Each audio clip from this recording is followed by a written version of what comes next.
নমস্কাৰ মৰমৰ ছাত্ৰ ছাত্ৰীসকল, আজি মই তোমালোকৰ আসাম জাতীয় বিদ্যালয়ৰ ক্লাছ 5ৰ অনুশীলনী 3C কৰাই আছোঁ। ইয়াৰ আগৰ ভিডিঅ'ত অনুশীলনী এ বি সম্পূৰ্ণ হৈ গৈছে, তোমালোকে চাব পাৰা। আৰু অনুশীলনী C 1 2 3 4 5 6 7 8 লৈকে সম্পূৰ্ণ হৈ গৈছে। আজি মই তোমালোকৰ অনুশীলনী 9ৰ পৰা আৰম্ভ কৰিম।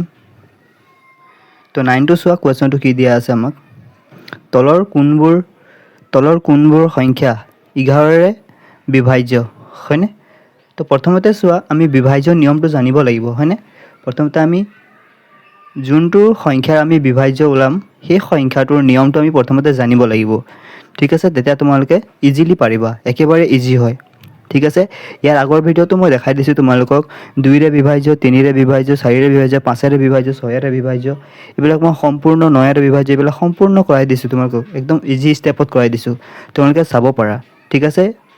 তো আজি মই 9 নম্বৰটো চোৱা কি আছে, তলৰ কোনবোৰ সংখ্যা 11ৰে বিভাজ্য বুলি কৈছে। তো প্ৰথমতে আমি 11ৰে বিভাজ্য হোৱা নিয়মটো জানিব লাগিব, ঠিক আছে? তো মই লিখি দিছোঁ, তোমালোকে চাবা। চ' এতিয়া চোৱা, 11ৰে বিভাজ্য হোৱা নিয়মটো কি কয়। 11ৰে বিভাজ্য হোৱা নিয়ম, ঠিক আছে?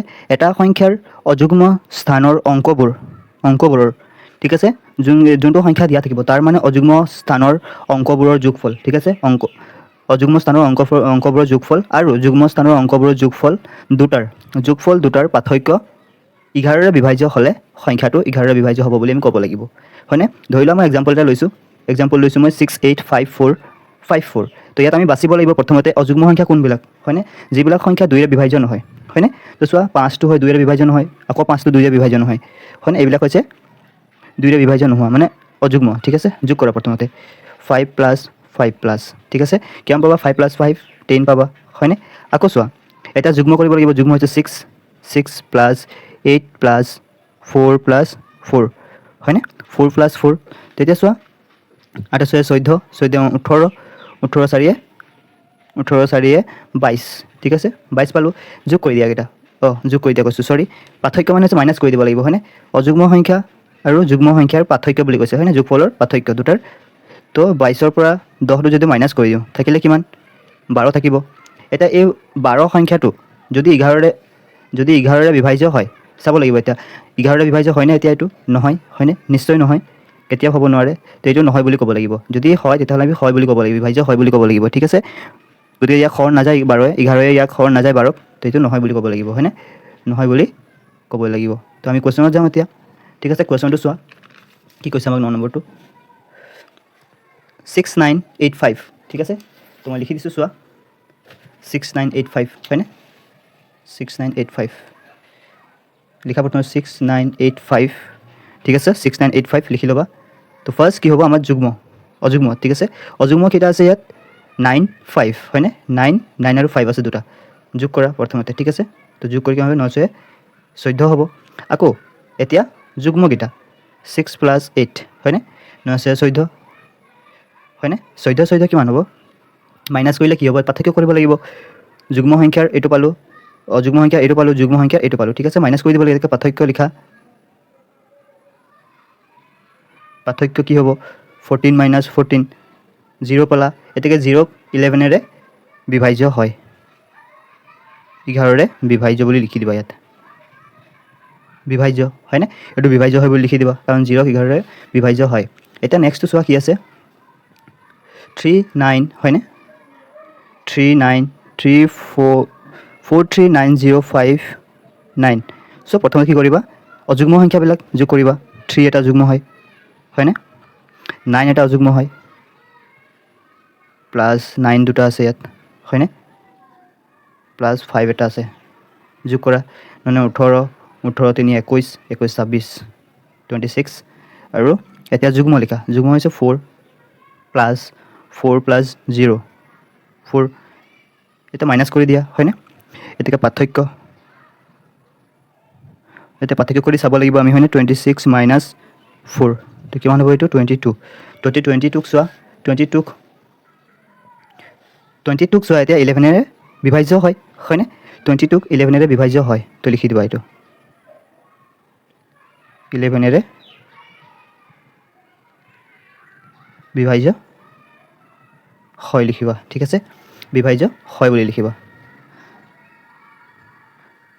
এইটো হয় বুলি লিখি দিবা বিভাজ্য হয় ঠিক আছে আমি দুটা বিভাজ্য পালোঁ বিভাজ্য হয় বুলি পালোঁ হয়নে এটা এইটো চোৱা এটা নেক্সটটো চোৱা এতিয়া চোৱা এইটো চোৱা 8 1 হয়নে 8 1 6 4 9 2 5 তো প্ৰথমতে আমি ইয়াত চিনাক্ত কৰিব লাগে কোনবিলাক অযুগ্ম সংখ্যা হয় হয়নে তো 9 এটা অযুগ্ম সংখ্যা হয় 5 হয়নে 5 এটা অযুগ্ম সংখ্যা হয় লিখা 9 + 5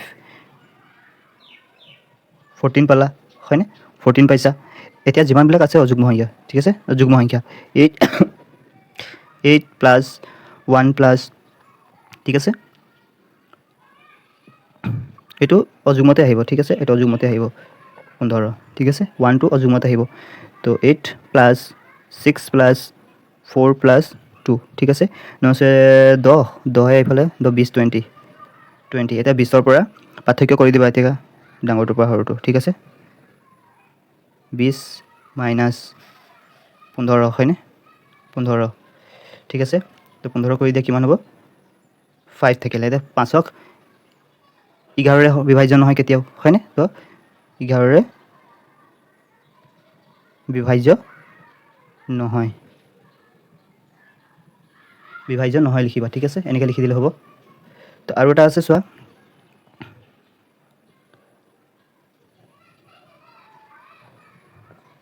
4005825 ঠিক আছে তো প্ৰথমতে কি চিনাক্ত কৰিবা তোমালোকে যুগ্ম সংখ্যাবিলাক হয়নে 5 + 5 10 হ'ল এটা যুগ্মকেইটা যোগ কৰা ঠিক আছে যুগ্মকেইটা হৈছে 0 + 0 + 0 + 8 + 2 ঠিক আছে তো এইটো কিমান হ'ব তোমাৰ চোৱা 10 14 ঠিক আছে 14 হ'ল 14 পাইছোঁ আমি হয়নে 14 পাইছোঁ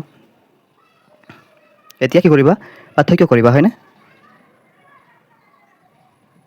পাৰ্থক্য কৰা 14 - 10 ঠিক আছে 4 পাইছা তো 4ক এতিয়া 11ৰে তো কেতিয়াও বিভাজ্য নহয় হয়নে 11ৰে কেতিয়াও বিভাজ্য নহয় তো কি লিখিবা গতিকে 11ৰে 11ৰে বিভাজ্য নহয় বুলি লিখিবা বিভাজ্য নহয় লিখিবা ঠিক আছে তো কেইটা আমি বিভাজ্য পালোঁ চোৱা বিভাজ্য কেইটা পালোঁ আমি বিভাজ্য কেইটা পালোঁ এইটো বিভাজ্য পালোঁ হয়নে এইটো বিভাজ্য পালোঁ এইটো বিভাজ্য নাপালোঁ এইটো বিভাজ্য মানে দুটা বিভাজ্য নাপালোঁ দুটা বিভাজ্য পালোঁ ঠিক আছে তেতিয়া আমি 10 নম্বৰটো কৰোঁ 10 নম্বৰটো চোৱা এটো চোৱা ষ্টাৰ ঠাইত কি অংক বহুৱালে 43 ষ্টাৰ 3 সংখ্যাটো 7 সংখ্যাটো 9ৰে বিভাজ্য হ'ব এই ষ্টাৰ জগাত কি সংখ্যা বহালে 9ৰে বিভাজ্য হ'ব তো প্ৰথমতে কি কৰিবা তোমালোকে চোৱা 9ৰে বিভাজ্য হোৱা নিয়মটো আমি জানো হয়নে কি হ'ব লাগিব গোটেইকেইটা যোগ কৰিলে মানে যোগফলটো যিমান অংককেইটা যোগফল কৰিব লাগিব এই যোগফলটো যদি 9ৰে বিভাজ্য হয় আমি এই তিনিটা যোগ কৰি চাম প্ৰথমতে ঠিক আছে এই তিনিটা যোগ কৰি চাম প্ৰথমতে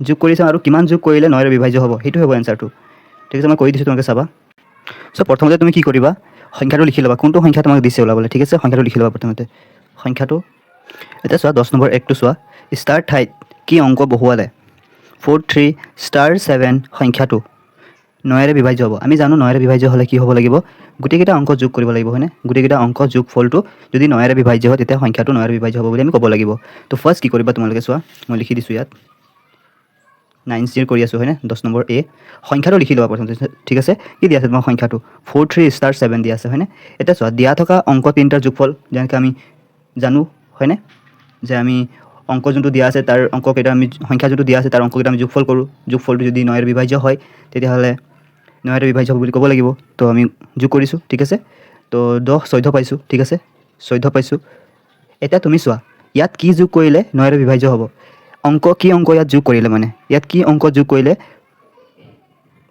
অংকটো যোগ কৰিলে মানে 9ৰে বিভাজ্য হ'ব এইটো চোৱা তুমি কাৰণ তুমি যদি 3 যদি 2 যদি যোগ কৰা কি হ'ব মানে এইটো 16 হৈ যাব 16 টো 9ৰে বিভাজ্য নহয় হয়নে আকৌ যদি তুমি 2 যোগ কৰা ঠিক আছে 2 যোগ কৰিলে নহ'ব 3 যোগ কৰি চোৱা 17 হ'ব 17 টো 9ৰে বিভাজ্য নহয় তো 4 যোগ কৰি চোৱা 18 হ'ব হয়নে যদি 18ক 9ৰে বিভাজ্য হয় ঠিক আছে 18ক 9ৰে বিভাজ্য হয় তেতিয়া কি যোগ কৰিব লাগিব আমি ইয়াত চোৱা মই লিখি দিছোঁ দিয়া থকা অংক তিনিটা যোগফল আমি ওলালোঁ 14 পালোঁ হয়নে এতিয়া যোগফলটো এই যোগফলটো 9ৰে বিভাজ্য হ'বলৈ ঠিক আছে এই যোগফলটো 9ৰে বিভাজ্য হ'বৰ কাৰণে কি যোগ কৰিব লাগিব 14ৰ লগত 4 যোগ কৰিব লাগিব হয়নে 4 যোগ কৰিলে 18 হৈ যাব তো চোৱা 14 + 4 18 হৈ গ'ল এতিয়া 18ক 9ৰে বিভাজ্য হয়নে তেতিয়াহ'লে ষ্টাৰ জগাত কি বহিব সেই 4টো বহিব ঠিক আছে ষ্টাৰ জেগাত কি বহিব সেই 4টো বহিব একেবাৰে ইজি হয়নে কাৰণ আমি যোগফলটো যোনটো সংখ্যা দিয়া থাকিব সেই অংককেইটাৰ যোগফলটো ওলাম প্ৰথমতে তাৰপিছত আকৌ চাম যে ইয়াত কিমান যোগ কৰিলে 9ৰে বিভাজ্য হ'ব সেইটো হ'ব ষ্টাৰ মাৰ্কৰ ঠাইত বহিব ঠিক আছে এতেকে লিখি দিবা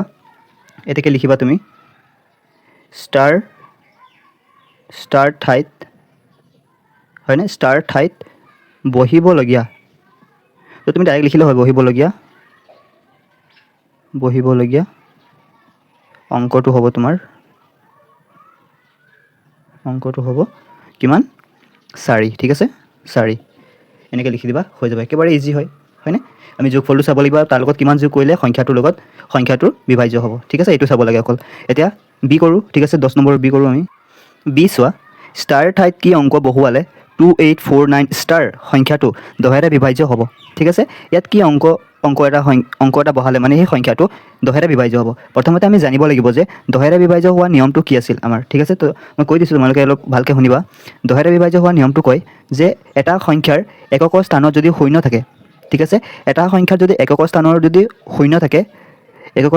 শূন্য থাকে তেতিয়া সংখ্যাটো 10ৰে বিভাজ্য হয় ঠিক আছে ধৰি লোৱা এটা মই অংক দিছোঁ তোমালোকক চাই ল'বা 50550 ঠিক আছে এই সংখ্যাটো এটা 10ৰে বিভাজ্য হ'ব কাৰণ চোৱা 10 থাকিলে 10ৰে বিভাজ্য হ'লে কি হ'ব এইটো কেঞ্চেল যাব তো 10ৰে নিশ্চয় বিভাজ্য হ'ব হয়নে তো সেইটোৱে শূন্য থাকিলে যদি একক যদি শূন্য হয় তেতিয়াহ'লে নিশ্চয় 10ৰে বিভাজ্য হ'ব ঠিক আছে সেইটোৱে বুজাইছে ইয়াত তো ইয়াততো তুমি দেখা দেখি ক'ব পাৰিবা যে 2849 হয়নে ইয়াত শূন্য ষ্টাৰ জেগাত কি বহাই দিব লাগিব শূন্য বহাই দিব লাগিব লাষ্টত তেতিয়া 10ৰে বিভাজ্য হ'ব হয়নে তো আমি কৰিব লাগিব অলপ পাতিব লাগিব ঠিক আছে পাতি দিছোঁ মই তো চোৱা মই লিখি দিছোঁ ষ্টাৰ ঠাইত কি অংক বহুৱালে 2849 ষ্টাৰ সংখ্যাটো 10ৰে বিভাজ্য আমি জানো 10ৰে বিভাজ্য হোৱা নিয়মটো কি কয় এককৰ স্থানৰ অংকটো 0 হ'লেই মানে কি হ'ব 10ৰে বিভাজ্য হয় তো আমি কি লিখিলোঁ ষ্টাৰ ঠাইত সংখ্যাটো প্ৰথমে লিখি দিলোঁ 2849 ষ্টাৰ ঠিক আছে সংখ্যাটো লিখি দিলোঁ প্ৰথমতে তাৰপিছত আকৌ চোৱা ষ্টাৰ ঠাইত 0 অংক বহুৱালে 28490 হৈ যাব হয়নে ষ্টাৰ আছিলে লাষ্টত সেইটো ভৰালে সংখ্যাটো 10ৰে বিভাজ্য হ'ব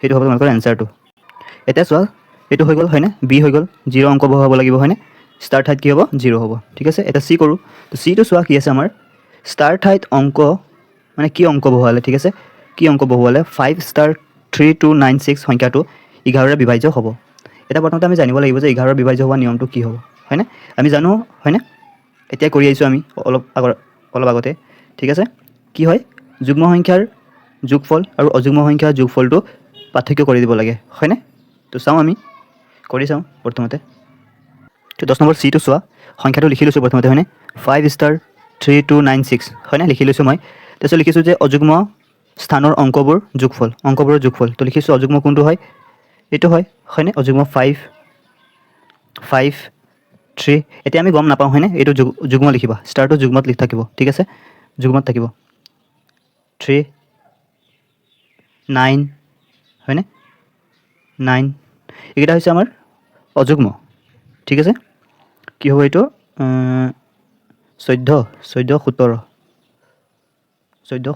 হয়নে এতিয়া যুগ্মত লিখা যুগ্মত কি হ'ব ষ্টাৰটো আহিবই হয়নে ষ্টাৰ এটা আহিব প্লাছ 2 আহিব প্লাছ কি আহিব 6 আহিব ঠিক আছে যোগ কৰা ষ্টাৰটো ষ্টাৰে থাকিব প্লাছ 8 হয়নে 8 হ'ব এতিয়া তুমি চোৱা ইয়াৰ পৰা ইয়াত কি সংখ্যা যোগ কৰিলে মানে এই দুটা মাইনাছ কৰিলে মানে 11ৰে বিভাজ্য হ'ব তুমি চোৱা কি কৰিব লাগিব ইয়াত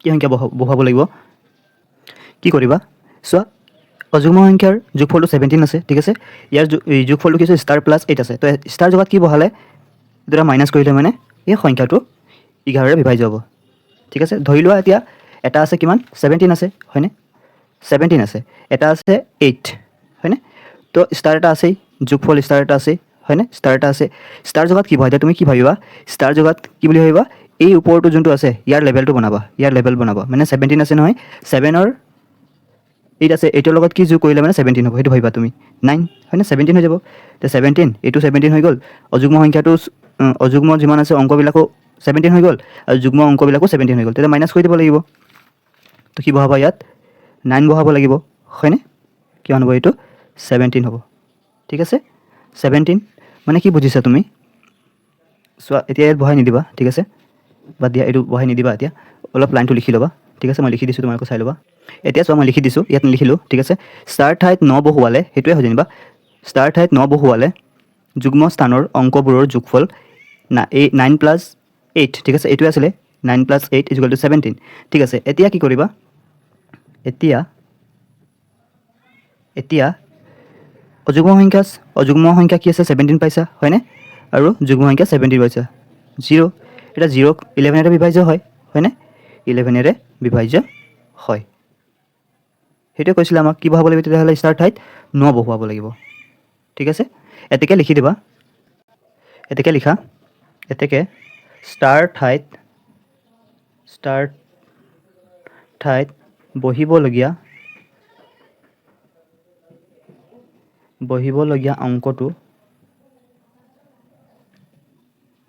অংকটো হ'ব, কি হ'ব, 9, ঠিক আছে, 9 হ'ব, হয়নে?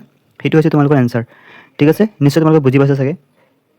ইয়াৰ নেক্সট ভিডিঅ'ত তোমালোকৰ 3D কৰাই দিম, তোমালোকে চাই থাকিবা ভিডিঅ'বিলাক, ঠিক আছে। ছাবস্ক্ৰাইব কৰি ল'বা, যিমান তোমালোকৰ লগৰ ছোৱালী আছে বা ল'ৰা ছোৱালী আছে, তোমালোকে শ্বেয়াৰ কৰি দিবা নিজৰ বন্ধু বান্ধৱীসকলক, ঠিক আছে। ভিডিঅ'বিলাক শ্বেয়াৰ কৰি দিবা, তেওঁলোকৰো হেল্পফুল হ'ব।